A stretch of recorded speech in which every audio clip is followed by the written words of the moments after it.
Namaskar everyone, good morning.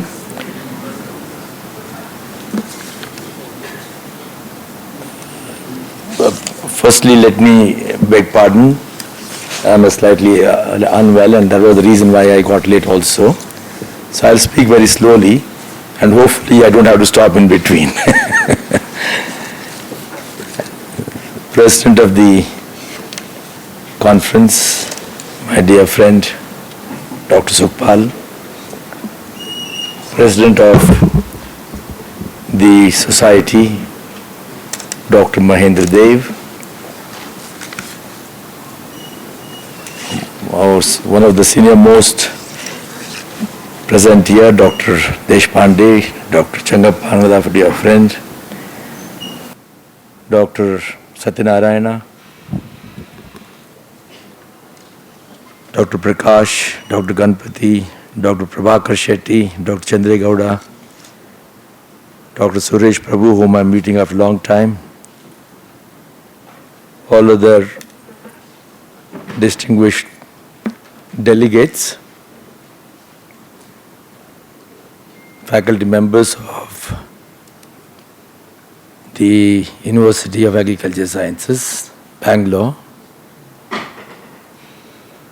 the young friends from the School of Agri-Business Management and the Department of Agriculture Economics, friends from the media. I deem it a privilege to have been invited to inaugurate this prestigious conference of the Indian Society of Agriculture Marketing. And for me it is a homecoming because I'm a member of the society. In a sense, I'm not really a guest. Only last month some of us had a virtual meeting to discuss how to make this more active, universal, and make it more intense in relation to the needs of the current times in the 21st century relating to agriculture. And we would be moving forward in that direction. This is a very old society. In a way, the time of the society has come now. Ever since the time India gained independence, where then Prime Minister Jawaharlal Nehru gave a call for Grow More Food campaign, to the Green Revolution commencement, there has been a lot of focus on production. Because India was short. It was short of food because two things were happening. One, population was growing. India had entered into the second phase of Malthusian phenomena, where population is growing, development is happening, so the life expectancy is much better. In result, the net increment to the country's population was increasing. Therefore, even while we grew from 52 million tons in 1951 to 83 million tons of food grains by 1963, we still had a deficit. That achievement was no mean achievement. But the reasons, as I said, were net accretion of the population. Since 1990s, we have been focusing more on diversification. And that diversification has come to achieve greater sharpness since 2005,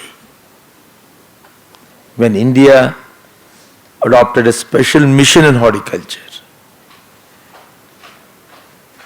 And then in the 2010s, another sharpening happened, that is focus on fisheries, livestock and animal husbandry at large.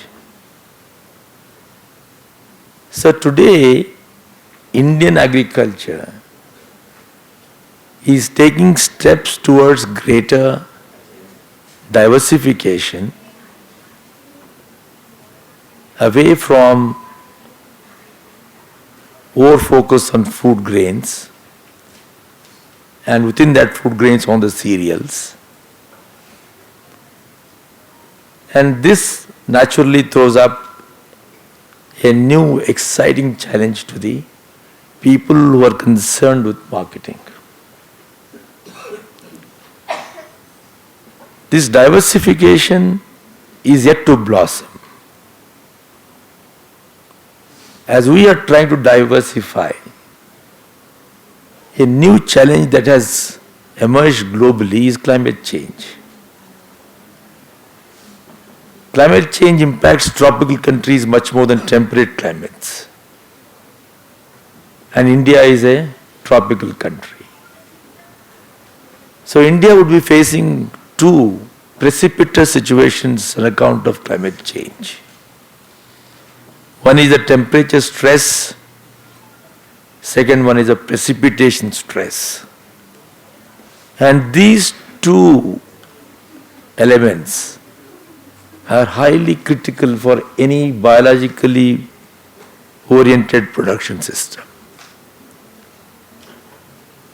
Simultaneously, this particular challenge of climate also gives us an opportunity.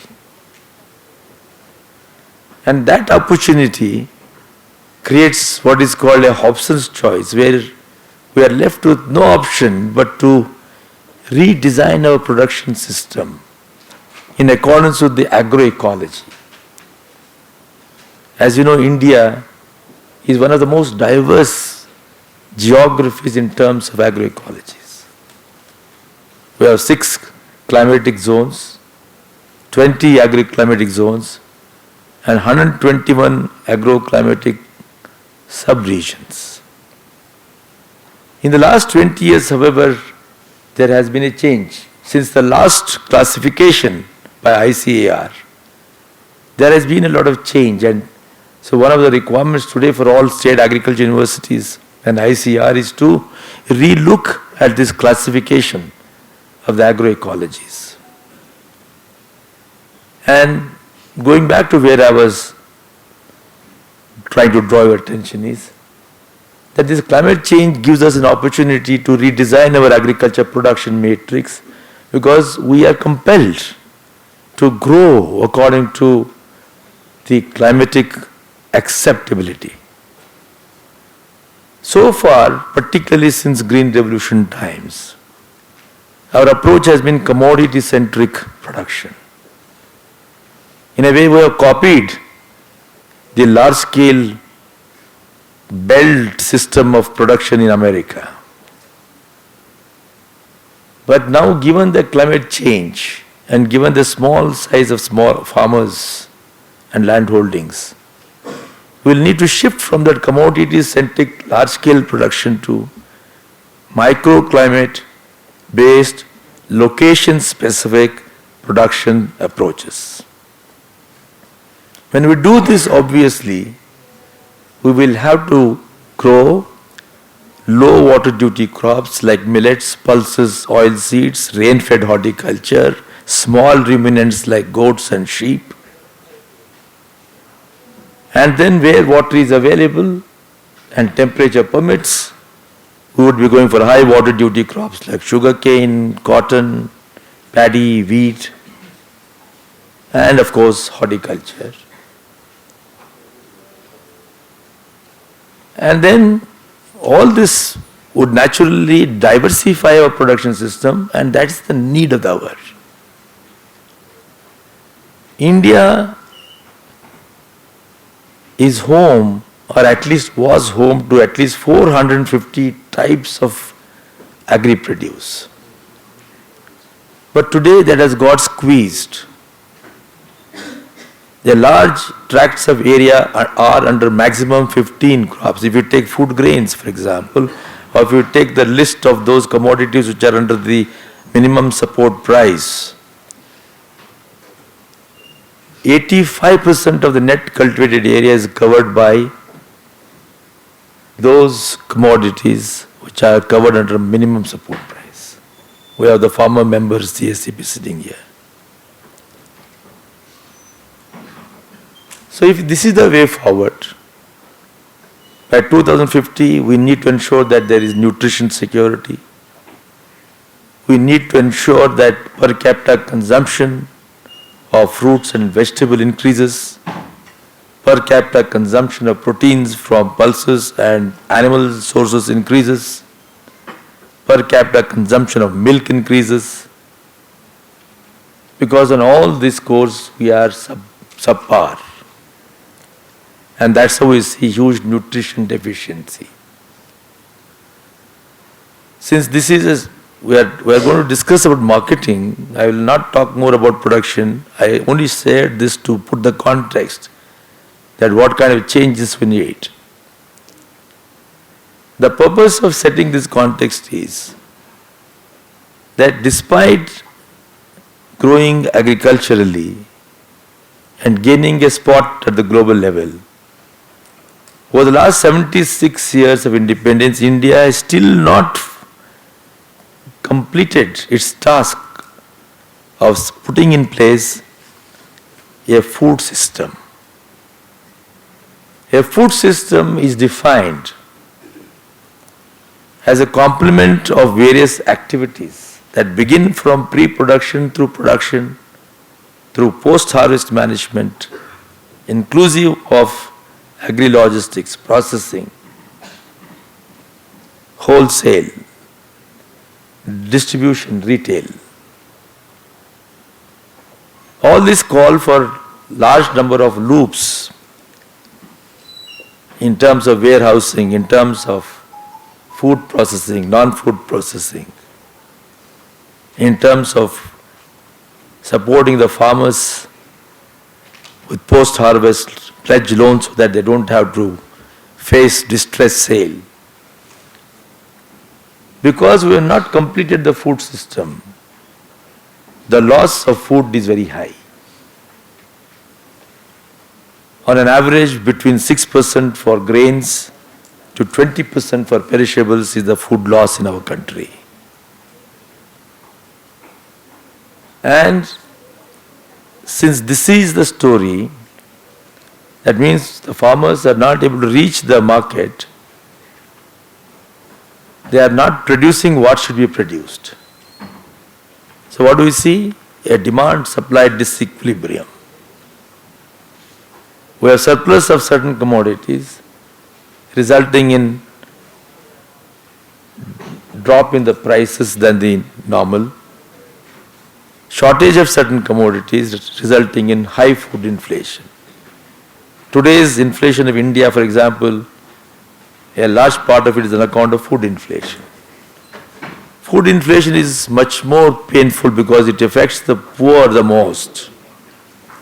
And then they'll be forced to redesign their food plates in favor of cheaply available foods like carbohydrates. So, the modern challenges in this context are three normally.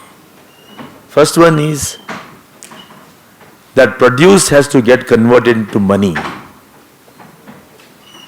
Produce is not getting converted into money. If it does not get converted into money, then farmers will be poor. Then produce is not reaching the consumers in the way it should reach. That means safe, healthy, nutritious food. Therefore, the people, the consumers, are malnourished. Then, our production is not scientific. it is not ecologically synchronous. Therefore, it is production at any cost, anyhow. In result, we have a situation today where the marginal rate of returns on every rupee of investment is declining. If these are the three problems, the aim has to be to monetize our agriculture produce by creating an agriculture value chain, to have a new matrix such that we meet the nutrition requirements of the people, the animals, and the poultry. Third, ensure the sustainability of the health of this ecology. Therefore, what it calls for today is a post-harvest management approach, a market-led agriculture production, demand-led production system. So when we talk of marketing, we are actually talking of only one small component of this entire post-harvest management. Let's assume that we have created competitive markets. In agriculture marketing, it is not possible to have perfect markets. It is very difficult to have even near perfect markets. Agriculture markets will always be imperfect because it depends upon nature. The production depends upon nature. If we create a competitive market, we can not still say that farmers will benefit. The farmers will not benefit because they may not be able to reach that market in the absence of agri-logistics. As you know, the basics of marketing is to achieve marketing efficiency. And marketing efficiency is defined in various ways, but one of the very common definitions is integration of markets. Even if we are able to integrate the markets, it's not possible without agri-logistics. So the critical factor is monetization of the agriculture produce will call for ability to transport or convey the produce from the farm gates to the demand centers within the country and outside the country in as effective and efficient manner as possible. Secondly, we need to conquer not just space but also the time.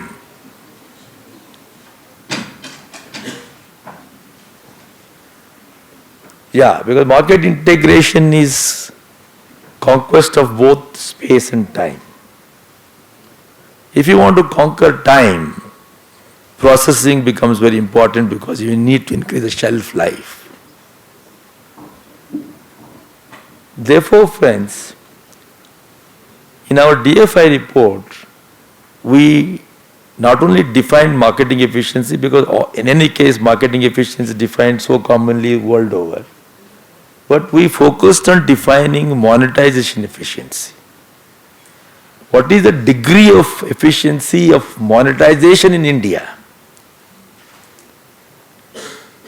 So today, all the researchers, academics, policy makers, and practitioners must look at monetization. And that begins right from the time of harvesting, because there is a harvesting index.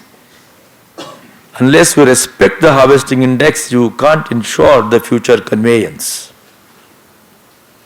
So from time of respecting the harvesting index for every commodity, to primary processing, to secondary processing and so on, we will not be able to achieve full monetization. In simple language, if somebody offers 2,200 rupees per quintal of paddy in Bangalore market, but makes a condition that I'll buy only 10 quintals of yours,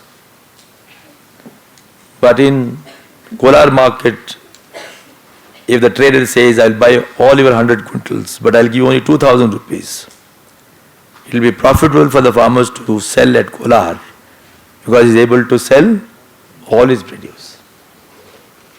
Please remember that marketable surplus ratios in certain commodities are increasing. Today they have reached a high of 95% in grains. If we are not able to monetize all that produce, then the farmer is at a loss.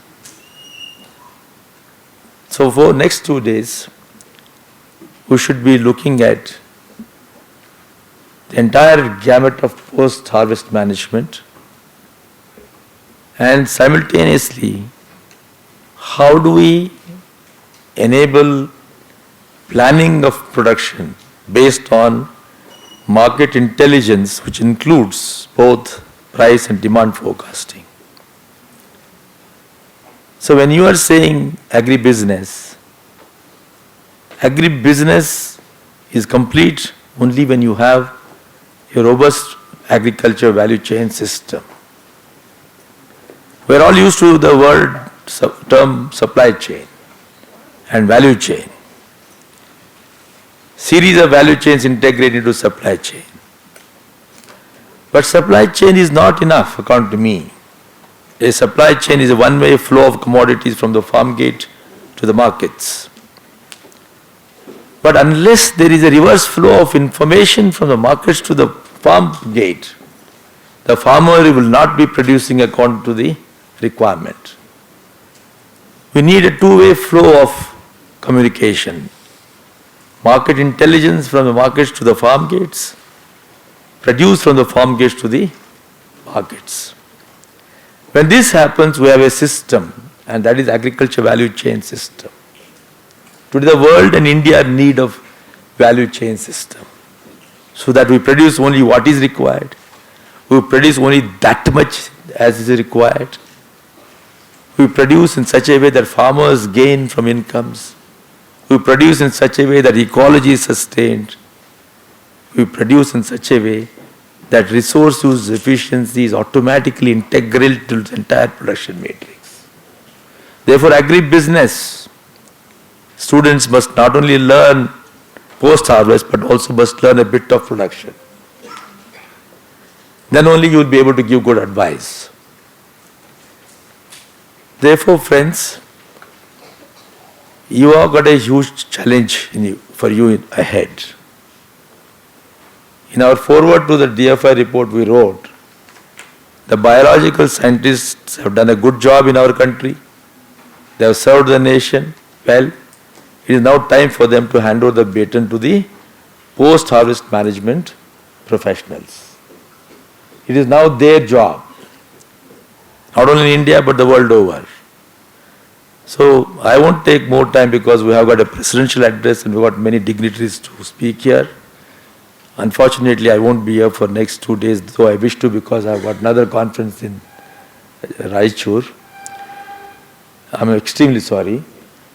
I'll only end up by saying that another important responsibility of all of us is to create jobs.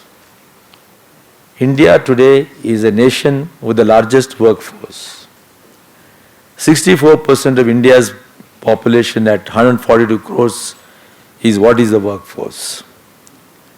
Of this 64%, if you take the youth alone between the age of 18 and 29, once again we are the highest at 34% in the world.